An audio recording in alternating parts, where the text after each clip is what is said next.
गांव में एक 12 साल का लड़का आर्यन रहता था। वह पढ़ाई में तेज और दोस्तों में लोकप्रिय था।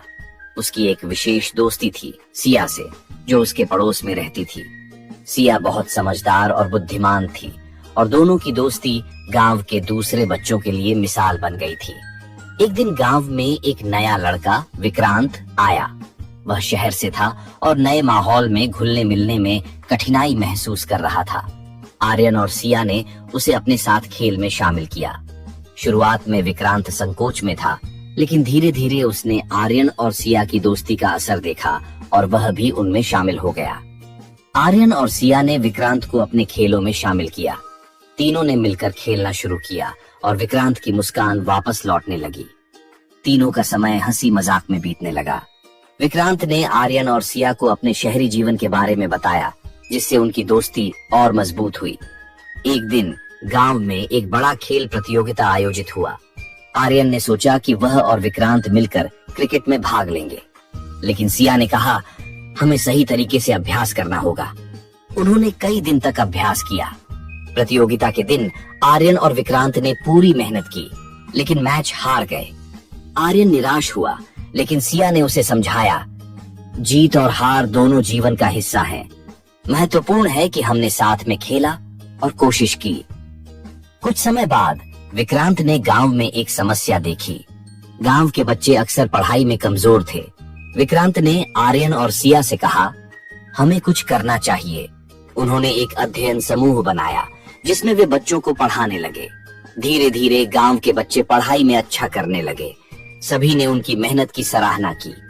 यह देखकर विक्रांत को खुशी हुई और उसने महसूस किया कि सच्ची मित्रता न केवल अपने लिए बल्कि दूसरों के लिए भी होती है।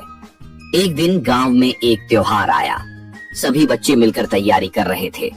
विक्रांत को एक ऐसा काम सौंपा गया जो बहुत मुश्किल था। उसे एक नृत्य प्रदर्शन का नेतृत्व करना था, लेकिन कुछ दिन पहले विक्रांत बीमार पड़ गया। आर्यन और सिया ने विक्रांत का ख्याल रखा। वे न केवल उसकी मदद करते रहे, बल्कि उन्होंने नृत्य की भी पूरी तैयारी की। जब त्योहार का दिन आया, विक्रांत ने अपनी बीमारी के बावजूद प्रदर्शन में हिस्सा लिया। उन्होंने तीनों ने मिलकर शानदार प्रदर्शन किया और सबने उनकी सराहना की। इस अनुभव ने विक्रांत को सिखाया कि सच्ची मित्रता में एक दूसरे का सहारा देना कितना महत्वपूर्ण है।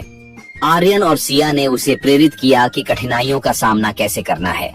जैसे जैसे समय बीतता गया, आर्यन, सिया और विक्रांत ने मिलकर कई नई गतिविधियों की योजना बनाई। उन्होंने खेलों में भाग लिया, नाटक किए और समाज सेवा की। उनकी मित्रता और मजबूत हो गई थी। कुछ साल बाद जब सभी बड़े हो गए, आर्यन ने फैसला किया कि वह अपने गांव में एक स्कूल खोलेगा। सिया और विक्रांत ने उसका साथ देने का वादा किया। तीनों ने मिलकर एक नई शुरुआत की। वे समझ गए थे कि सच्ची मित्रता केवल साथ रहने में नहीं, बल्कि एक दूसरे का सहारा बनने में है। उन्होंने गांव के बच्चों के भविष्य के लिए एक मिसाल स्थापित की।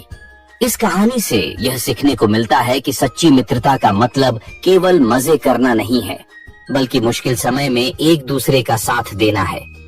मित्रता में सहानुभूति, समझ और एक दूसरे की मदद की भावना होती है, जो जीवन को और भी खूबसूरत बनाती है।